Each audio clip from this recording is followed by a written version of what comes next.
আল্লাহ রাব্বুল আলামিন বলেন, وَقَدِمْنَا إِلَى مَا عَمِلُوا مِنْ عَمَلٍ فَجَعَلْنَاهُ هَبَاءً مَنْثُورًا। আল্লাহ তাআলা বলেন, কিয়ামতের দিন আমি যখন বান্দার আমলনামার দিকে আমি যখন মনোযোগী হব, ওই আমলনামার ভিতরে আমি যদি শিরক মিশ্রিত দেখি, তাহলে বান্দার আমলনামাকে ধুলাবালির মতো উড়াইয়া দেব। ধুলি কণার মতো আমলনামাকে উড়িয়ে দেওয়া হবে। আমি দৃষ্টান্ত দিতে গিয়ে বলি,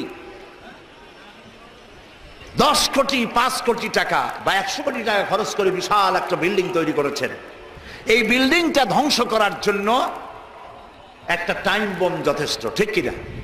একটা টাইম বোম রেখে দিলেন, দূরের থেকে রিমোট কন্ট্রোলের বাটন টিপলেন, বোমাটা বিস্ফোরিত হলো। 100 কোটি টাকার খরচ করা বিশাল বিল্ডিং মুহূর্তের ভিতরে ধূলিকণায় পরিণত হয়ে যায়। এটা বোঝা কি কঠিন না সহজ? আমলনামার ভেতরে যদি শিরক মিশ্রিত থাকে, তাহলে আল্লাহ রাব্বুল আলামিন বলছেন কিয়ামতের দিন আমলনামাকে শিরক মিশ্রিত আমলনামা ধূলি কণার মতো উড়ায় দেব। দাম নাই, সমস্ত আমলগুলি নষ্ট হয়ে যাবে। প্রিয় ভাই সব, সেই জন্য ইন্না শিরকা লাযুলমুন আযীম, শিরক হচ্ছে মস্ত বড় জুলম, অত্যাচার।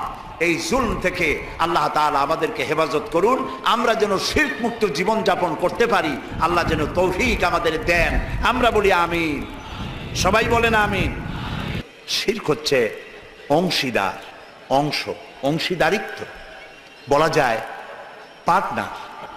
পার্টনারশিপ। এই পার্টনারশিপ বিজনেস দিয়ে আমি জিনিসটাকে অনেক সময় বুঝাইতে চেষ্টা করি। যেমন আপনি ব্যবসা করবেন, আপনার কাছে 1 কোটি টাকার প্রয়োজন একটা ব্যবসা করার জন্য, একটা রাস্তার কাজ উঠাবার জন্য, একটা ব্রিজ করার জন্য 1 কোটি টাকা দরকার, কিন্তু আছে আপনার কাছে 50 লাখ। এখন আর 50 লাখ টাকা যার কাছে পাওয়া যায়, এরকম একজন পার্টনার আপনার দরকার বলেই আপনি একজন পার্টনার খোঁজেন, ঠিক কিনা? 3 কারণে পার্টনারশিপ বিজনেস হয়। কয় কারণে বলেন? 3 কারণ। 1 নম্বর হলো পুঁজির অভাব, 2 নম্বরে পুঁজি আছে কিন্তু ব্যবসা কেমনে করে ওই জ্ঞান নাই। প্রিয় ভাই সব, পুঁজি হইলেই কি ব্যবসা করা যায়? যদি কেউ চেষ্টা করতে চান, করতে পারেন। লক্ষ লক্ষ টাকা দিয়ে ব্যবসাটা করেন, ব্যবসার কোনো জ্ঞান নাই, 1 মাস যাইতে পারবে না, বড় বড় 5-6টা লাল বাতি জ্বলবে আপনার দোকানের সামনে, ঠিক কিনা? কর এক্সপেরিয়েন্স, দক্ষতা, অভিজ্ঞতা, এটি ব্যবসার সব থেকে বড় মূলধন। তাহলে আমরা পার্টনারশিপ বিজনেস করি, 1 নম্বরের কারণ হলো কিসের অভাব? পুঁজির অভাব। 2 নম্বরে জ্ঞানের অভাব, একজন জ্ঞানী লোক তালাশ করি যার ব্যবসার অভিজ্ঞতা আছে। 3 নম্বরে পুঁজিও আছে, ব্যবসার জ্ঞানও আছে, কিন্তু বুড়ো হয়ে গেছে, একেবারে হাঁটতে পারে না, খাড়াইতে পারে না, সোজা হইতে পারে না, কিন্তু ব্যবসা করার শখ। সেই জন্য একজন স্বাস্থ্যবান, আমানতদার, দিয়ানতদার, যোগ্য একজন লোক তিনি তালাশ করেন। তাহলে 3 কারণে পার্টনারশিপ বিজনেস হয়। কয় কারণ? খুব লক্ষ্য করেন। যারা শিরক করে আল্লাহ বরদাস্ত করেন না কেন? কারণ হচ্ছে এই 3 কারণের কোনো অভাব আল্লাহর কাছে আছে? একটা করে দেখি। প্রথমে পুঁজির অভাব। আল্লাহর কি পুঁজির অভাব আছে? আল্লাহ রাব্বুল আলামিন বলেন, লিল্লাহি মা ফিস সামাওয়াতি ওয়া মা ফিল আরদ, আকাশ আর জমিনের একচ্ছত্র মালিকানা আল্লাহর। আকাশ এ জমিন কার? আল্লাহ। জোরে বলুন আল্লাহ। সবকিছুর মালিকানা আল্লাহ তাআলা, তিনি সবটার মালিক। সাগরকে নগর বানান, নগরকে সাগর বানান, আমিরকে ফকির বানান, ফকিরকে আমির বানান, যা খুশি ফাআলুল লিমা ইউরিদ, যা খুশি তাই তিনি করতে পারেন, সবটার মালিক। কাজী তার কাছে কোনো পুঁজির অভাব নাই। এই জন্য পার্টনারশিপ বিজনেস করার আল্লাহর কোনো দরকার নাই। গেল 1। 2 নম্বরে অভিজ্ঞতার অভাব, এক্সপেরিয়েন্সের অভাব। আল্লাহর অভিজ্ঞতার অভাব, আল্লাহর জ্ঞানের অভাব। আল্লাহ তাআলা বলছেন, ওয়াল্লাহু ইয়ালামু ওয়া আনতুম লা তা'লামুন, আল্লাহ সব জানেন, তুমি কিচ্ছু জানো না। কে বলেছেন? আল্লাহ তাআলা বলেছেন কিচ্ছু জানো না। ওমা উতিতুম মিনাল ইলমি ইল্লা কালিলা। আল্লাহ যদি বলতেন ওমা উতিতুম মিনাল ইলমি ইল্লা কালিল, তাহলে কিছু পাইতাম। এখানে তিনি বলেছেন ইল্লা কালিলা, একেবারে কিছু না, সামান্যতম, সামান্য না, সামান্য আর সামান্যতম দুই কথা কি এক? যে সামান্য, ওই সামান্যটারে সামান্য সামান্য করতে করতে অল্প একটু দিছে, একেবারেই কম। কিন্তু সেই কমটা কত বেশি? সুবহানাল্লাহ কবেন না আগে? সেই কমটা কত বেশি? আকাশে মহাশূন্যে ওজন নামক একটা স্তর আছে। ওজন মানে মাপার ওজন না, এটার বানান হচ্ছে OZONE, ওজন। একটি লেয়ার আছে, ওজন লেয়ার। এটা কে বানাইছে? আল্লাহ বানিয়েছেন। কেন বানিয়েছেন? সূর্যের আল্ট্রা ভায়োলেট রে, অতি বেগুনি রশ্মি, এটি অত্যন্ত মারাত্মক ক্ষতিকর। এটি যেন পৃথিবীর মাটিতে না আসে। যদি পৃথিবীর মাটিতে আসে তাহলে প্রাণী জগৎ ক্যান্সার আক্রান্ত হয়ে সব মারা যাবে। এই জন্য আল্লাহ তাআলা ওজোন স্তর এভাবে রেখে দিয়েছেন, টাইট করে। বিজ্ঞানীরা তারা দেখতে পেল সেই ওজোন স্তরে ফাটল ধরেছে। ওমা উতিতু মিনাল ইলমি ইল্লা কালিলা, সামান্য জ্ঞান এই যে ফাটল ধরছে কোন জায়গায় তা তারা দেখছে। এই ফাটল দিয়ে অতি বেগুনি রশ্মি আসতে পারে পৃথিবীতে। ফাটলো কেন? সেই ফাটার জন্য আল্লাহ দায়ী না, বা তার ফেরেশতারাও দায়ী না। ফাটাবার জন্য দায়ী কারা? কারা? ও তাও তো আপনারা বুঝেন, কি ওয়াজ করবো? ফাটাবার জন্য আমরা দায়ী। কিভাবে ফাটাইলাম? আমরা ফাটাইছি এইভাবে, আমাদের সমস্ত কল কারখানার ধোঁয়া, আমাদের গাড়ির কালো ধোঁয়া, এরপরে সমস্ত কল কারখানার ওয়েস্টেজ, বর্জ্য, এবং যত বোমা বিস্ফোরণ করে টেস্ট করার জন্য, তাতে পানি নষ্ট করেছে, মরুভূমি নষ্ট করেছে, পরিবেশ নষ্ট করেছে। গাছ কাটিয়া সমানে গাছ কেটে পরিবেশ ধ্বংস করা হয়েছে, পাহাড় কেটে পরিবেশ ধ্বংস করা হয়েছে। এখন ব্যালেন্স নষ্ট হয়ে গেছে। অ্যান্টার্কটিকা নামক একটা মহাদেশ আছে, এই মহাদেশে কোনো মানুষ নাই, শুধু প্রাণী আছে, পেঙ্গুইন, আর আছে শ্বেত ভল্লুক। শুনতেছেন? এই যে এখানে আছে শুধু বরফ আর বরফ। এই বরফগুলি আল্লাহ তাআলা সেখানে জমা করে রেখেছেন। এখন বরফগুলি গলে যাচ্ছে, বরফ গলে যাচ্ছে ওজোন স্তরে ফাটল ধরার কারণে, এবং বরফ গলে যাওয়ার কারণ পানি স্ফীত হয়ে উঠতেছে। ফলে বিজ্ঞানীরা বলছেন কোনো না কোনো দিন বাংলাদেশটা 10 ফিট পানির নিচে তলিয়ে যেতে পারে। আল্লাহ মাফ করুন, বলে না আমি। এখন ওই ফাটল বন্ধ করার জন্য চেষ্টা চালাচ্ছে। এইটা বন্ধ হবে কেমনে? আপনি যাইয়া ওখানে দর্জি পাঠায় সেলাই করতে পারবেন না।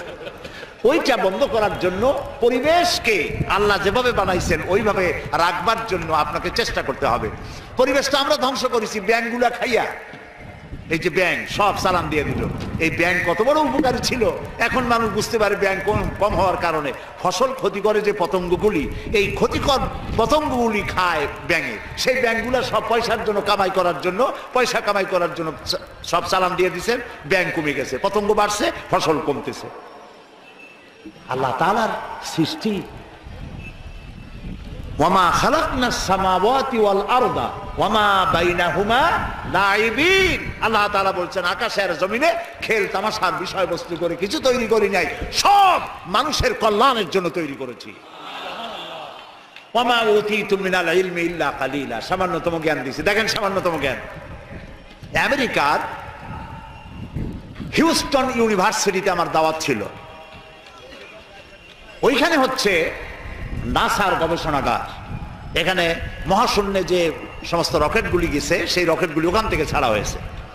আমি সেই রকেটে চড়েছি, যে রকেট সর্বপ্রথম নীল আর্মস্ট্রং, মাইকেল কলিন্স এরা যে রকেটে চাঁদে গিয়েছিল সেই রকেটের মধ্যে আমি চড়েছি, দেখেছি।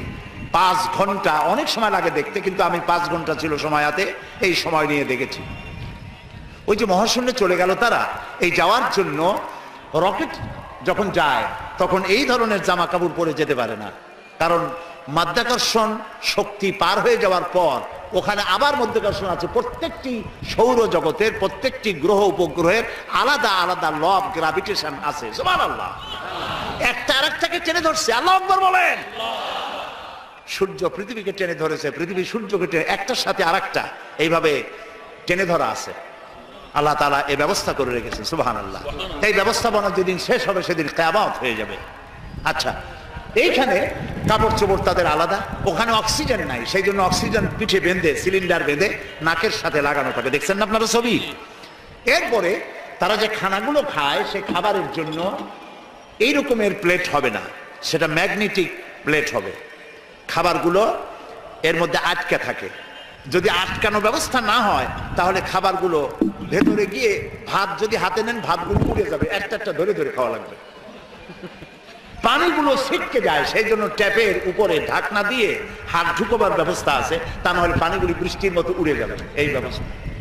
এইখানে বিজ্ঞানীরা কি করলো, পৃথিবী থেকে 49 কোটি কিলোমিটার দূরে, 49 কোটি কিলোমিটার দূরে হলো মঙ্গল গ্রহ, যেটাকে মার্স বলা হয়। সেইখানে সোজার্নার নামক একটি গাড়ি পাঠিয়ে গেল আমেরিকার নাসা থেকে। এটি 10 কেজি ওজনের একটি রোবটের মতোই। ওর মধ্যে একটি গাড়ি আছে, 6 চাকার একটি গাড়ি। সেই গাড়িটা নিয়ে এটা চলে গেল, রকেট এটা চলে গেল। 49 কোটি মাইল অতিক্রম করতে কয়েক মাস সময় লাগলো। এরপরে সেখানে নামলো, নামার পরে পর্দাটা ফেটে গেল, গাড়িটা বেরিয়ে আসলো। ওতে ছিল হাই পাওয়ারের ক্যামেরা দিয়ে ছবি তুলবে এবং ছবিগুলি ওখান থেকে ট্রান্সমিট করবে নাসায়। চিন্তা করে 49 কোটি মাইল দূরে, সেইখান থেকে ক্যামেরায় ফটো তুলছে আর ফটো ট্রান্সমিট করতেছে মাটিতে। সেই ফটো তুলতে তুলতে, ফটো আসতে আসতে বিজ্ঞানীরা দেখলেন, কম্পিউটারে তারা দেখতে পেল যে ওই গাড়িটা চলতে চলতে হঠাৎ এক জায়গায়, ছোট্ট গাড়ি তো, একটা পাথরের সাথে আঘাত লেগে কাত হয়ে গেছে, চাকা দুইটা উঁচু হয়ে গেছে। এই যেমন আমাদের দেশে বেবি ট্যাক্সি রাস্তায় মাঝে মধ্যে ছোট মানুষের মতো কাইতে হয়ে পড়ে, ওইরকম কাইতে হয়ে পড়ছে। চিন্তা করেন, এই পৃথিবীর মাটিতে বসে এই দৃশ্য দেখে কম্পিউটার মনিটরিং করে কাইত হওয়া গাড়িটাকে সোজা করে আবার চালাইয়া ছবি পাঠাবার ব্যবস্থা করেছে। ওয়ামা উতীতুম মিনাল ইলমি ইল্লা কালিলা। এই যদি হয় সামান্য জ্ঞান, তাহলে আমার আল্লাহর জ্ঞান কত! সুবহানাল্লাহ। আল্লাহ তাআলা কত জ্ঞানী! সুবহানাল্লাহ, সুবহানাল্লাহ। তো আল্লাহ তাআলা পার্টনারশিপ বিজনেসের জন্য, আল্লাহ, আমি বলছিলাম পার্টনারশিপ বিজনেসের জন্য কয়টা জিনিস দরকার? 3টা। 1 নম্বরে পুঁজির অভাব। পুঁজির অভাব আল্লাহর আছে? এত আসতে পেলে তো হবে না, এটা তো ঈমানের প্রশ্ন। পুঁজির অভাব আছে আল্লাহ? 2 নম্বরে আল্লাহ তাআলার জ্ঞানের অভাব আছে, দক্ষতা, এক্সপেরিয়েন্স, অভিজ্ঞতার অভাব আছে। এবার 3 নম্বর কি বলছিলাম কত দেখি? মাশাআল্লাহ, মনে আছে? আলহামদুলিল্লাহ, আলহামদুলিল্লাহ। সবাই পকেট ভরা নাম্বার নিয়ে বাড়ি যেতে পারবেন। 3 নম্বরে শক্তি। আল্লাহ তাআলা বয়সের ভারে এখন ক্লান্ত। বলেন নাউযুবিল্লাহ, বলেন নাউযুবিল্লাহ, আবারও বলেন নাউযুবিল্লাহ। খুলিকাল ইনসানু দাঈফা। আল্লাহ কয় তোরা দুর্বল। মানুষদেরকে সৃষ্টি করা হয়েছে কি করে? দুর্বল করে। আর আল্লাহর অবস্থা কি? আল্লাহ রাব্বুল আলামিন বলেন, আন্নাল কুওয়াতা লিল্লাহি জামিআ। আন্নাল কুওয়াতা লিল্লাহি জামিআ। সমস্ত ক্ষমতার উৎস কেবলমাত্র কে? আল্লাহ রাব্বুল আলামিন। ঢুকছে, শোনা মাত্রই এই মাথা দিয়ে লোক দৌড় দেবে, এমন দৌড় মারবে লবণ চোরা পর্যন্ত যাইয়া কবে, ভাই আমরা দৌড়াই কেন? আপনারা সকল ক্ষমতার উৎস। কেবলমাত্র পাগল আর ছাগলদের কথা এটা। সকল ক্ষমতার উৎস আল্লাহ তাআলা। কেউ যদি মনে করে যে এই কথা বললে জনগণ খুশি হবে, আমাদের ভোট দেবে, ভোট দিয়া ক্ষমতায় থাকা যায় না। ক্ষমতায় রাখার মালিক আল্লাহ। কে মালিক? আল্লাহ তাআলা মালিক। যারে খুশি উঠাবে, যারে খুশি নামাবে। ক্ষমতা কার? আল্লাহ তাআলা। সুবহানাল্লাহ, বলতে ইচ্ছা করে না।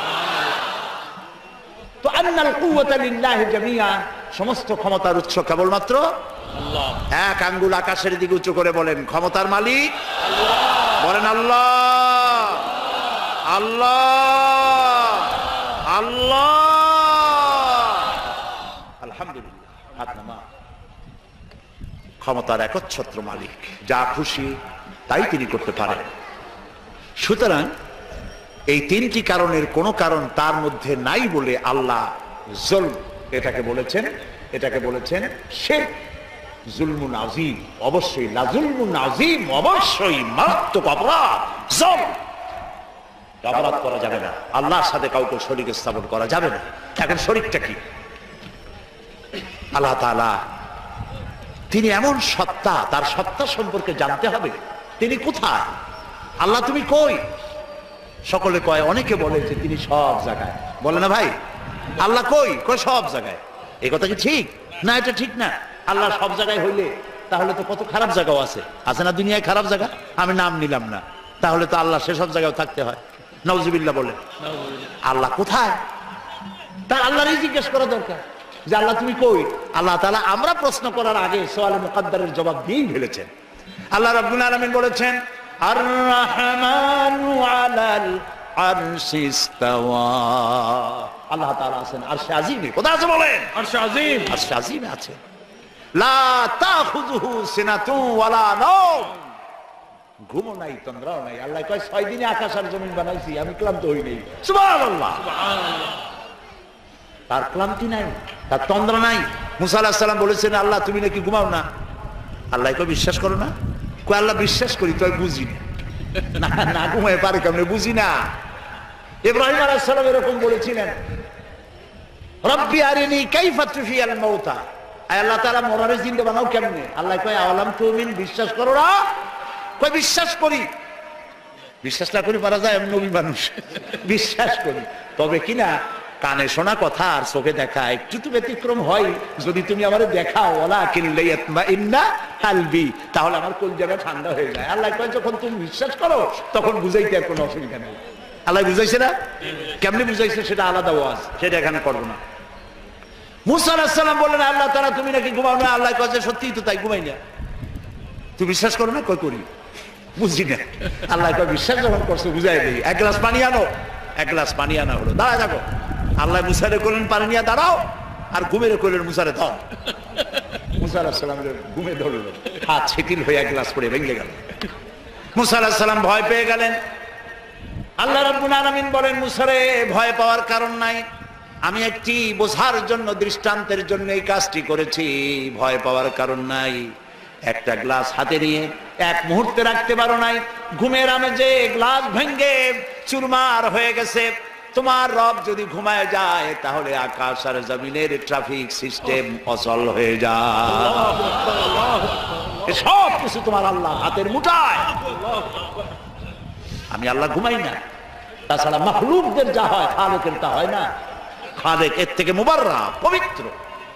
মানুষে ঘুমায়, প্রাণী জগৎ ঘুমায়, আমি ঘুমাই না। ঘুমও নাই, তন্দ্রাও নাই। সব শুনি, সব দেখি। আল্লাহ যদি ঘুমায়, দেখেন ওই মহাসমুদ্রের ভিতরে কেউ যদি তুফানে পড়ে যায়, তুফানে পড়ে গভীর রাতে কান্দে রব্বুল আলামিন, আমারে বাঁচাও, আমারে বাঁচাবার কেউ নাই। আল্লাহ যদি তখন ঘুমায় থাকে, বান্দারে কে বাঁচায়? আল্লাহ তিনি ঘুমান না। তার শোনার মধ্যে কোনো সীমাবদ্ধতা নাই। আমার শোনার মধ্যে সীমাবদ্ধতা আছে। ওই মাহফিলের ওই কোণা থেকে কেউ আওয়াজ দিলে আওয়াজ এখানে আসবে না, ঠিক না? খুব জোরে চিল্লানি না দিলে এখানে আসবে না। তাহলে আমাদের শোনার মধ্যেও সীমাবদ্ধতা আছে। আল্লাহর এরকম আছে না? মহাসমুদ্রের অতল তলদেশে শৈবালের গায়ে লাগানো ছোট্ট একটি পোকা, যা মাইক্রোস্কোপ যন্ত্র ছাড়া দেখা যায় না, এমন ছোট্ট একটি পোকা যদি ক্ষুধার জ্বালায় চিৎকার মারে, নদীর ভিতরে কেউ শোনে না, জমিনে কেউ শোনে না, অন্তরিক্ষে কেউ শোনে না। আল্লাহ রাব্বুল আলামিন বলেন, ওই পোকার আওয়াজও আমি শুনতে পাই। সামিউন বাসীর, দেখতে পাই আর শুনতে পাই। সুবহানাল্লাহ। ওই আল্লাহর সাথে আপনি শিরক করবেন কেন? অর্থাৎ যা কিছু আল্লাহর কাছে পাওয়া যায় গায়েব থেকে, আবার কথাটা খুব বিষয়টা কঠিন, সেজন্য একটুখানি মন দিয়ে শুনতে হবে। যা কিছু, যেসব সাহায্য অদৃশ্য থেকে পাওয়া যায়, ওইগুলি আপনি অন্য কারো কাছে চাইতে পারবেন না। কিন্তু যা কিছু মানুষের কাছে পাওয়া যায় তা চাইতে পারবেন। আপনার ঘরে পেঁয়াজ নাই, মেহমান আসছে, ঘরে চিনি নাই, চা খাওয়া লাগবে, সেই জন্য আপনার বউ অথবা আপনার ছেলে মেয়ে যদি পাশের বাড়িতে পাঠান যে পাশের বাড়ি থেকে 1 কাপ চিনি নিয়ে আসো, আবার কিনে আমি তোমার ফেরত দেবো, এরকম করি না আমরা? আমার ঘরেও করে মাঝে মধ্যে। জায়েজ আছে। বাড়ি বানাবো, আমার টাকায় কুলাচ্ছে না, 2 লাখ টাকা 5 লাখ টাকা ধার করা লাগবে, আপনি চাইতে পারবেন? জায়েজ আছে, নিশ্চয়ই জায়েজ আছে, হাজারবার জায়েজ আছে। জায়েজ নাই কোনটা? ওইটা জায়েজ নাই যেটা মানুষ দিতে পারে না। দিতে পারে কে? আল্লাহ তাআলা। সেইটা মানুষের কাছে চাইতে পারবে না। সে যেমন বিবাহ হয়েছে 8-10 বছর, বাচ্চা হয় না, এই বাচ্চা আপনি কোনো পীর সাহেবের কাছে চাইতে পারবেন না। এটা কোনো মাজারে গিয়ে চাইতে পারবেন না। এটা কোনো জিন্দা পীর অথবা কোনো মৃত্যু পীরের কাছে চাইতে পারবেন না। এবং এই উদ্দেশ্য আপনি কোনো মানতও করতে পারবেন না কোনো পীরের নামে, কোনো মাজারের নামে। কথা কি বুঝে আসতেছে ভাই? কথা বুঝে আসতেছে? আল্লাহ রাব্বুল আলামিন বলেন, আমি কাউকে কন্যা দেই, কাউকে ছেলে দেই, কাউকে কন্যা দেই, কাউকে পুত্র দেই, কাউকে কন্যাও দেই পুত্রও দেই, কাউকে কিছুই দেই না। সুবহানাল্লাহ। আল্লামা ইবনে কাসির এই আয়াতের ব্যাখ্যায় লিখেছেন, এই যে আল্লাহ তাআলা বললেন কাউকে কন্যা সন্তান দেই, কাউকে পুত্র সন্তান দেই, লক্ষ্য করুন এই আয়াতের ব্যাখ্যায় আল্লামা ইবনে কাসির রাহমাতুল্লাহ আলাইহি লিখেছেন, যেই দম্পতির প্রথম হয় কন্যা সন্তান তারা বরকতপূর্ণ, আল্লাহর রহমত তাদের উপরে। কারণ আল্লাহ পুত্র দিয়ে শুরু করেন না, আল্লাহ শুরুই করেছেন কন্যা দিয়ে। সুবহানাল্লাহ। আল্লাহ তো এই কথা বলেন নাই যে আমি কাউকে পুত্র দেই কাউকে কন্যা দেই, আল্লাহ শুরু করছেন কি দিয়া? কন্যা দিয়ে। এই জন্য যার কন্যা হয় আগে সে ভাগ্যবতী। কিন্তু আমাদের কপাল খারাপ পুরুষগুলার, আশা করে ছেলে হবে ছেলে হবে, যেই হলো মেয়ে মুখ কালো হয়ে যায়, শ্বশুরবাড়িও যায়। নাউজুবিল্লাহ বলে। প্রিয় ভাই সব, সন্তান চাইতে হবে কার কাছে? মানুষের কি খারাপ আকীদা, বলে কি আল্লাহর ধন খাজারে দিয়া আল্লাহ গেছে খালি হইয়া, কেউ ফেরে না খালি হাতে। কি আমি জানি, কিন্তু আমি টেস্ট করলাম। এই গান গাওয়া জায়েজ নাই, বিশ্বাস করাও কত বড় মারাত্মক কথা। আপনার কি চিন্তা করছেন? আল্লাহর ধন খাজারে দিয়া আল্লাহ গেছে খালি হইয়া, তাহলে আল্লাহর অবস্থা এখন তো খুবই করুণ। কিছু দরকার হলে খাজার কাছে দরখাস্ত করা ছাড়া। জোরে কর নাউজুবিল্লাহ, নাউজুবিল্লাহ, আস্তাগফিরুল্লাহ। কি মারাত্মক!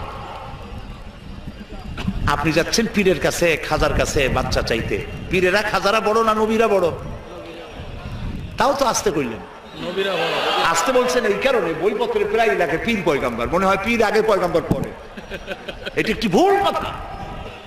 পৃথিবীর সব পীর সব আলেম যদি এক জায়গায় হয়, একজন নবীর জুতার সমান হবে না। প্রিয় ভাই সব, সেই নবীর সন্তান নাই, নবী কানছে কার কাছে? সূরা আলে ইমরানের মধ্যে পড়েন, হযরতে জাকারিয়া আলাইহিস সালাম আল্লাহর কাছে সন্তান চেয়েছেন। বার্ধক্যের একবারে চরম প্রান্তে গিয়ে আল্লাহ তাআলা দোয়া কবুল করলেন।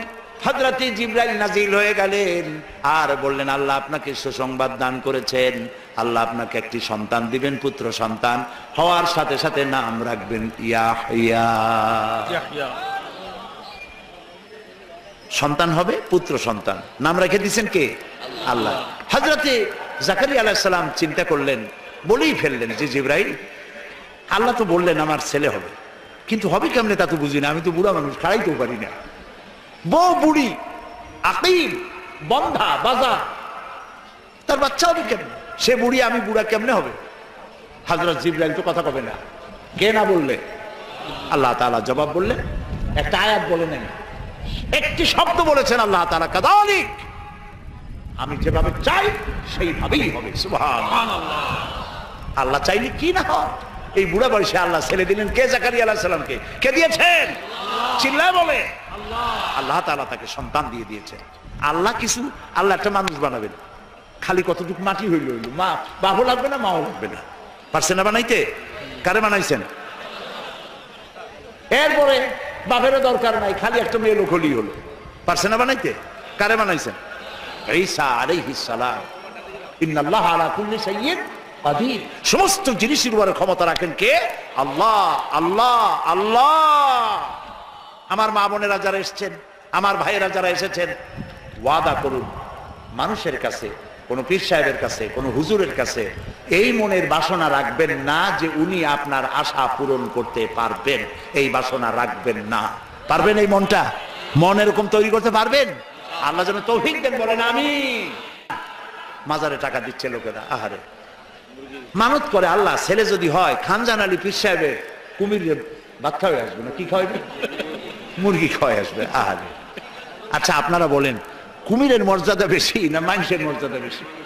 আরে গরিব মানুষের যদি এই দৃশ্য দেখে কানবে আর বলবে আল্লাহ মানুষ না হইয়া খানজান আলীর দিকে যদি কুমির হইতাম তাও মুরগি খাইতে পারতাম। আস্তাগফিরুল্লাহ। আমরা বলি আস্তাগফিরুল্লাহ। আহারে কি কপাল পোড়া মুসলমান। বাইজিদ বোস্তামি রহমতুল্লাহ আলাইহির মাজার দেখলাম চট্টগ্রামে। ইতিহাস বলে না যে ওখানে ওনার মাজার আছে, একবার আসছিলেন যে আছে, কিন্তু মাজার আছে ইতিহাসটা বলে না। ওইখানে বড় একটা পুকুর, ওর মধ্যে আছে কচ্ছপ, বড় বড় কচ্ছপ, শ্যাতলা পড়ে গেছে গায়ে। আহারে মুসলমান, মাথা একটু আমার চোখ দিয়ে দেখা, মুসলমান গাছটাই বসে কি বলে ছাগলের কলজিয়া গরুর কলজিয়া কেটে কেটে নিয়ে গেছে কচ্ছপের খাওয়ায়, আর কচ্ছপের কদমবুসি করে, কচ্ছপের পায়ে হাত দিয়ে চুমা খায়। আহারে আশরাফুল মখলুকাত আল্লাহ বানাইলো, ওয়ালাকাদ কাররামনা বানি আদম, আদম সন্তানকে সম্মান দিলাম। সেই সম্মানিত আদম সন্তান তারা গেল কসমের কদমবুসি করতে। নাউযুবিল্লাহি মিন যালিক। দেখলাম গাছ, অনেকগুলি গাছ আছে, এই গাছে দূরের থেকে দেখলাম এত ফল। আমি বললাম যে এত ফল হয়েছে গাছে, কি গাছ? গাছে গিয়ে কি ফল? ফল টল না, ইট আর পাথর ঝুলানো। আমি জিজ্ঞেস করলাম যে ইট পাথর কেন, এগুলো কারা ঝুলাইছে? ওই যে মেয়ে লোক আসে যাদের বাচ্চা হয় না, ওরা ইট আর পাথর ঝুলাই থয়। আমি বললাম এর সিগনিফিকেন্স কি, এর দর্শনটা কি, ঝুলাইলে কি হয়? তাদের ধারণা গাছে ইট পাথর ঝুলাই ঝুলে যেমন একটা ভার, ওই রকম পেটের মধ্যে ভার হইতে হইতে বাচ্চা হয়ে যাবে। বলেন বলেন কোথায় গেছি আমরা, কোথায় চলে গেছি? বলেন নাউযুবিল্লাহ। প্রিয় ভাই সব, এইগুলি শিরক, এই শিরক থেকে বাঁচতে হবে। চাইতে হবে কার কাছে? সবাই বলেন খেতে দেওয়ার মালিককে, পড়তে দেওয়ার মালিককে, হায়াতের মালিককে, মওতের মালিককে, হাসাবার মালিককে, কাঁদাবার মালিককে, সব কিছুর মালিককে। আল্লাহর নবী তাই বলেছেন, ওয়াইজা সাআলতা ফাসআলিল্লাহ ওয়াইজা ইসতাআনতা ফাসতাইন বিল্লাহ। কিছু চাইতে হইলে আল্লাহর কাছে, কিছু বলতে হলে আল্লাহরে বলো, কিছু চাইতে হলে আল্লাহর কাছে চাও। ইয়াকা নাবুদু ওয়া ইয়াকা নাস্তাঈন। সূরা ফাতিহার মধ্যে সারা জীবন পড়লাম, আয় আল্লাহ তোমারই গোলামি করি, তোমার কাছে সাহায্য চাই। একবার কাবা শরীফে মসজিদুল হারাম নামাজের ইমামতি করতেছিলেন খতিব আশ-শাইখ সৌদ আশ-শুরাইম। সুবহানাল্লাহ, কি তেলাওয়াত আল্লাহ তাদের জবানে দিয়েছেন। সুবহানাল্লাহ, আল্লাহ তাদের হায়াত দারাজ করুন, বলেন আমিন।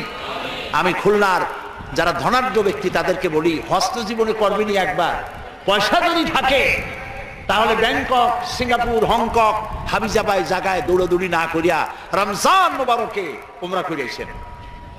রাসূলুল্লাহ বলেছেন রমজান মোবারকে উমরা করলো, সেজন্য আমার সাথে হজ আদায় করলো।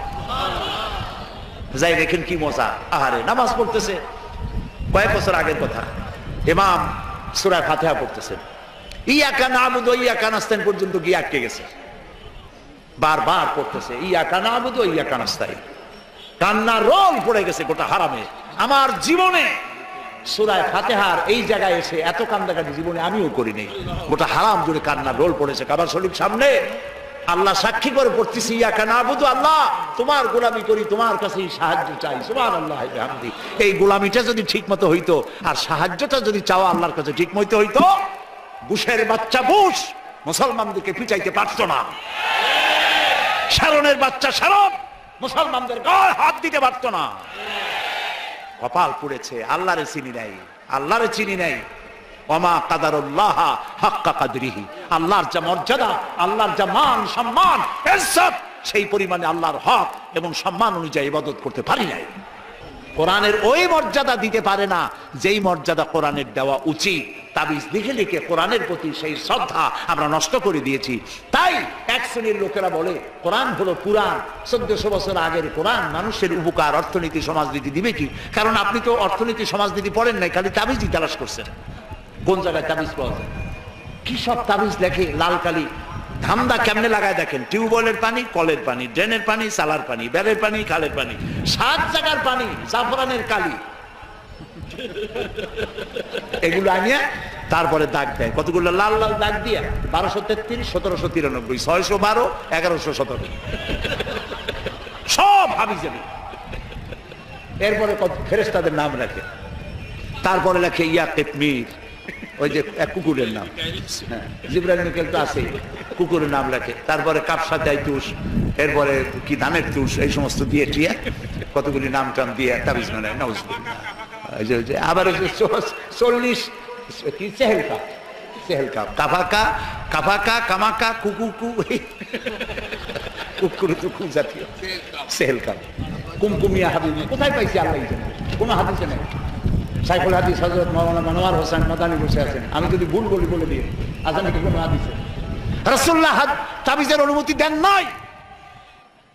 হযরতে আব্দুল্লাহ ইবনে মাসউদ রাদিয়াল্লাহু তাআলা আনহু এবং হযরতে হুযায়ফা রাদিয়াল্লাহু তাআলা আনহু সহ অসংখ্য সাহাবী ছিলেন যারা তাবিজকে শিরক বলেছেন, জায়েজ বলেন নাই, শিরক বলেছেন। এরপরে গ্রামে দেখছি কলার ফেতরা, কলার পাতা শুকায় গেলে ওটারে কি কয়, বাসনা বলে, ফেতরা বলে। ওগুলো পিসাবদের কাছে নিয়ে যায়, তারপর কলার ফেতরা গির দিয়া এরপরে মানুষের গলায় বান্ধে। আহারে, মানুষ কি ছাগল? ওয়ালাকাদ কাররামনা বানি আদম, আল্লাহ বানাইলেন সম্মানিত, পরে ফেতরার খোল বাঁধে দেয় গলায়। আস্তাগফিরুল্লাহ, আস্তাগফিরুল্লাহ। কিছু কিছু বাচ্চা দেখা যায়, ছোট ছোট বাচ্চা, এতগুলো তাবিজ, হাঁটতেও পারে না। আমি চিন্তা করছি বাচ্চা যদি কথা কইতে পারতো, বাচ্চা কইতেছে আল্লাহ কি অপরাধ করছি, মায়ের পেটে তো ভালোই ছিলাম, এই দুনিয়া আসার পরে এতগুলো তাবিজ দিছে আমার গলায়।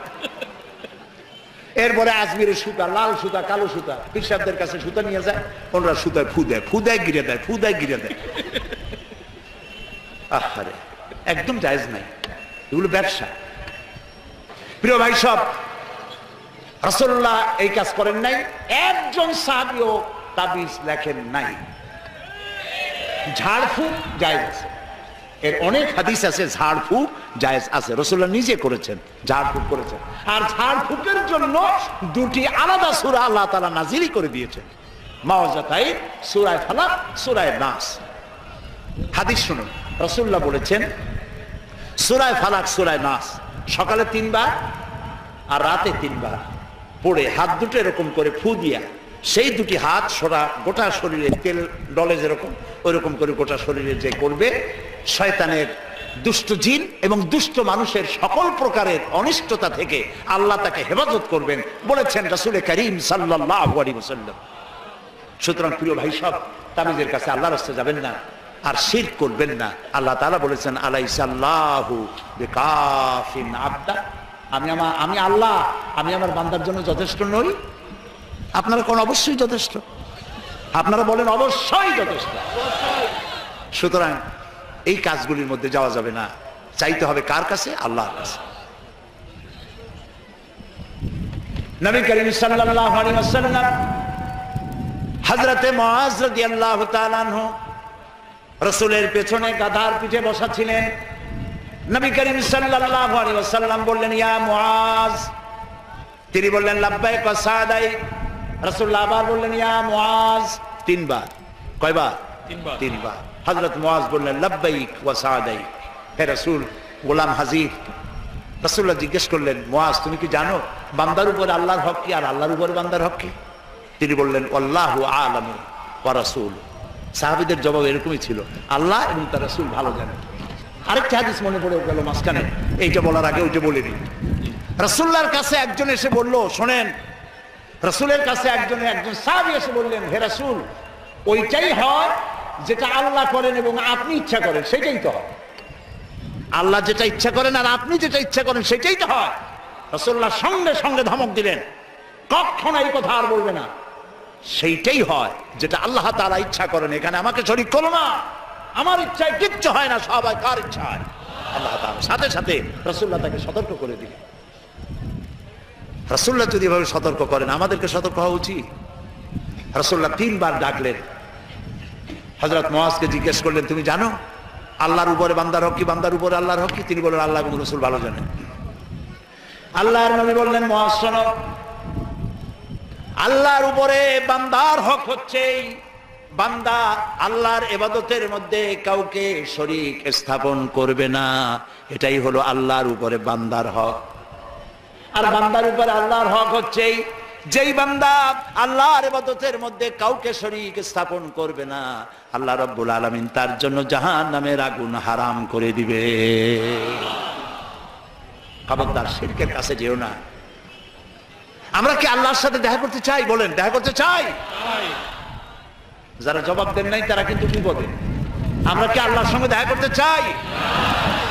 যদি আমরা আল্লাহর সঙ্গে দেখা করতে চাই, আল্লাহ রাব্বুল আলামিন বলেন, ফামান কানা ইয়ারজু লিকা রাব্বিহি ফালইআমাল আমালান সালিহান ওয়ালা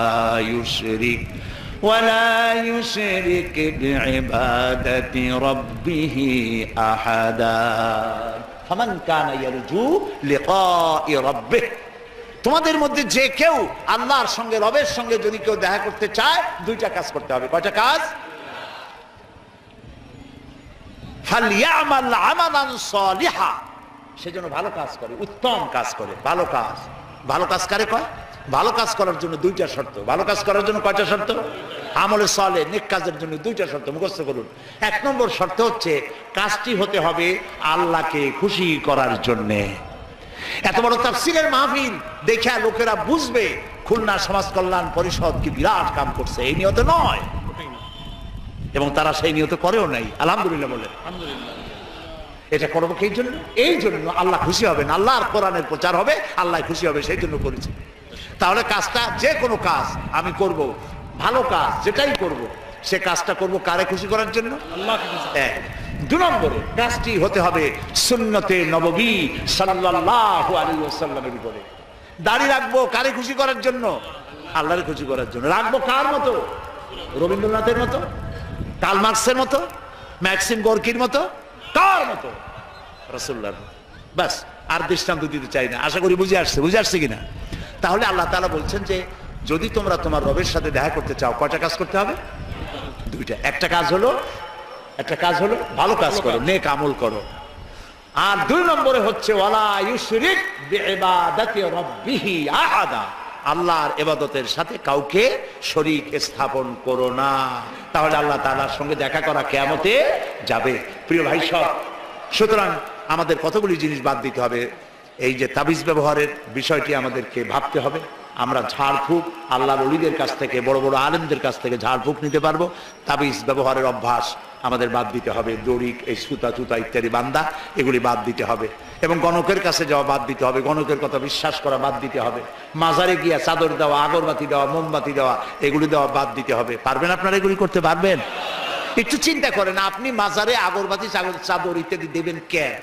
ওনার লাইটের দরকার কি? আল্লাহ লাইটের ব্যবস্থা করতে পারবেন না? যদি আল্লাহর ওলি হন, আল্লাহ অন্ধকারে রাখবেন না। আর আপনি চাদর দেবেন উপরে, ভিতরে চাদরের ব্যবস্থা আল্লাহ করতে পারবেন না? আপনি যে টাকা দেন, এই টাকা দিয়ে উনি কি করবেন? উনি কি কমলা কিনবেন? শীতকালে উনি কি কম্বল কিনবেন? আল্লাহর উপরে বিশ্বাস হয় না কেন? আল্লাহর ওলি যদি হয় তা আল্লাহ তাআলা তাদের ব্যবস্থা করবেন। সুবহানাল্লাহ। এইখানে আমি মানুষকে বুঝাতে গিয়ে বলি, এইরকম বলি, এটা বলি আমি আজকের মতো শেষ করব।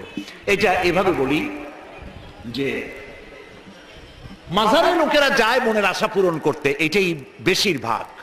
জিয়ারতের চাইতে মনের উদ্দেশ্য বেশি থাকে, নির্বাচনে যেন আমার দল নিয়ে জিততে পারি, এই জন্য আগে একটা মাজারে যাওয়া দরকার। ছেলে মেয়ে হওয়া, চাকরিতে প্রমোশন, ব্যবসায় উন্নতি ইত্যাদি, এই জন্য যায়। এখন আপনারা বলেন, হযরত শাহজালাল রহমতুল্লাহ আলাইহির মাতৃভাষা কি? বলেন। তিনি ইয়ামেন থেকে এসেছিলেন, তার মাতৃভাষা আরবি। হযরত খাজা মুঈনুদ্দিন চিশতি রহমতুল্লাহ আলাইহির মাতৃভাষা কি? আরবি। বড় পীর আব্দুল কাদের জিলানী রহমতুল্লাহ আলাইহির মাতৃভাষা কি? আরবি। প্রিয় ভাই সব, এবার বলছেন, এই তিনজন আল্লাহর ওলির নাম নিলাম, আল্লাহর মাহবুব বান্দার নাম নিলাম, ওনারা তিনজন আরবিতে, মাতৃভাষা আরবি। আপনার মাতৃভাষা কি? বাংলা। আপনি গিয়া ওইখানে বাংলায় বললেন, বাবা খাজা বাবা শাহজালাল, খাজা বাবা মুঈনুদ্দিন চিশতি রহমতুল্লাহ আলাইহি, আমার তো ছেলে নাই, ছেলে দাও। আমি তো মামলা করছি, জিতাই দাও। আমার তো ব্যবসা হয় না, আমি তো রোগ শেষ হয়ে গেলাম, আমার রোগ ভালো করে দাও। এই যে বললেন, উনি কি বুঝলেন? বুঝলেন না। গেল এক নম্বর। দুই নম্বরে, আপনি যখন বলতেছিলেন, তিনি তখন চেতনা না ঘুমে? হয়তো তো বাড়িতে তিনি ঘুমেছিলেন, আপনি যে চিল্লাইলেন এত পয়সা খরচ করে গেলেন, উনি তো শুনতেও পাইলেন না, ঘুমিয়ে গেলেন। 3 নম্বর, আপনি যখন চিল্লাইছেন বলেছেন, তখন উনি কবরে না অন্য কোথাও? কবরে যে থাকতেই হবে এর কোনো গ্যারান্টি আছে? মুদ্রার যে আপনি কবরে রাখছেন, শরীর তো পয়সা টসে শেষ, আর আল্লাহ যদি কারো শরীরকে হেফাজত করতে চান ভিন্ন কথা, কিন্তু তার রুহু কোথায় তা তো আপনি জানেন না। তো খামাখা আপনি যে 3টা ভায়ার করলেন, 3টা ভায়ার মিস হয়ে গেল। এই জন্য চাইতে হবে এমন সত্তার কাছে যিনি ঘুমান না। তিনি কে? এমন সত্তার কাছে চাইতে হবে যিনি সব শোনেন। তিনি কে? আল্লাহ তাআলা তো কোরআন শরীফের সূরা কাহফের মধ্যে বলেছেন, কান পাতো, কান পেতে শোনো, একটি শ্বাসের আওয়াজও শুনবে না। সুবহানাল্লাহ বলেন, একটি শ্বাসের আওয়াজও মিলবে না। তো যিনি সব দিতে পারেন, সব শোনেন, তারে খুইয়া ফাইনা তাযহাবুন, কোথায় যান আপনারা? প্রিয় ভাই সব, এই জন্য মাজারে আগরবাতি, চাদর, মোমবাতি, পয়সা কড়ি জিন্দিগিতে দেব না, এই ওয়াদা করতে হবে। পারবেন? পারবেন এই ওয়াদা করতে? কোনো কোনো সময় দেখা যায় কবরের কাছ থেকে যখন গাড়ি যায়, গাড়ি থামায় দেয়, গাড়ি আসতে চালায়, মনের মধ্যে ভয়, পিসাব যদি এটা অ্যাক্সিডেন্ট করে দেয়। পিসাব কি এত খারাপ মানুষ নাকি যে মরিও আপনার গাড়ি অ্যাক্সিডেন্ট করে মারবে? এটা একটু কথা হইল। এরপরে পিসাবের মাজার উপর মশারি টানায়, আমি নিজে দেখছি মশারি টানায়, যে একটা মশারি টানাইলো হয়তো তার বাপের মশাই খায়, বাপের একটা মশারি দেয় নেই। তা আপনি পিসাবের মাজারে যে মশারিটা দিলেন, কেন দিলেন? আপনার ধারণা কি যে পিসাব এমন খারাপ ছিলেন যে মশা কবরের মধ্যে গিয়েও কামড়াবে? এ কি আজীব তামাশা! প্রিয় ভাই সব, এইসব আকীদা বাদ দিতে হবে, আকীদা সাফ করতে হবে। ভালো মন্দ করার মালিক কে? খাইরিহি ওয়া শাররিহি মিনাল্লাহি তাআলা। আমার ভালো আমার মন্দ কে করবে? জোরে বলেন না, কে করবে? এই জন্য জীবনে টাকা পয়সা এই ধরনের কোন কবরে আমরা দেব না, আগরবাতি, মোমবাতি, চাদর দেব না। রাজি আছেন? কারা কারা রাজি? 2 হাত উঁচু করে দেখা। আলহামদুলিল্লাহ বলেন। হামান, জোরে বলেন আলহামদুলিল্লাহ।